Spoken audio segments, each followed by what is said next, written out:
Magandang umaga, ngayon po ay araw ng Lunes, July 22, 2024 at update po muli tayo sa lagay ng ating panahon.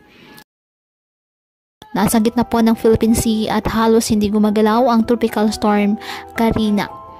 Taglay ang lakas ng hangin na aabot sa 85 km per hour malapit sa sentro at pagbugsong 115 km per hour at halos hindi gumagalaw sa kanyang kinaroroonan.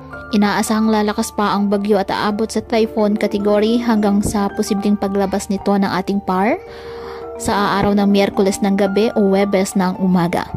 Malayo man po sa kalupaan, hihilahin ito o papalakasin ang habagat na magpapaulan ng malalakas na mga pag-ulan at bugso ng hangin sa kanlurang Luzon.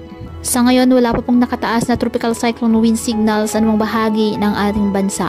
Ngayong araw, ang Occidental Mindoro ay makakaranas ng mga pag-ulan na dulot po ng habagat. Ang Calamian Islands, Northern Palawan ay makakaranas din po ng paminsan-minsang mga pag-ulan na dulot pa rin po ng nasabing habagat.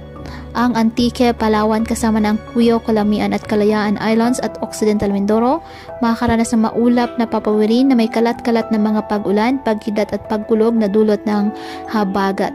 Ang natitirang bahagi ng Palawan at Western Visayas ay makakaranas din po ng maulap na papawirin na may kalat-kalat na pag-ulan, pagkidat at pagkulog na dulot pa din po ng nasabing southwest monsoon. At ang nalalalabing bahagi, apektado naman po ng mga localized thunderstorms ang iba pang bahagi ng ating bansa.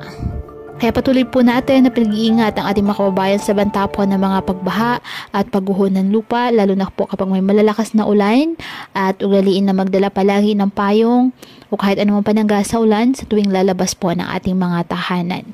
At yan po muna ang update sa lagay ng panahon ngayong araw. Muli patuloy po tayo na mag-ingat at palaging tandaan, God loves you. Stay safe and God bless.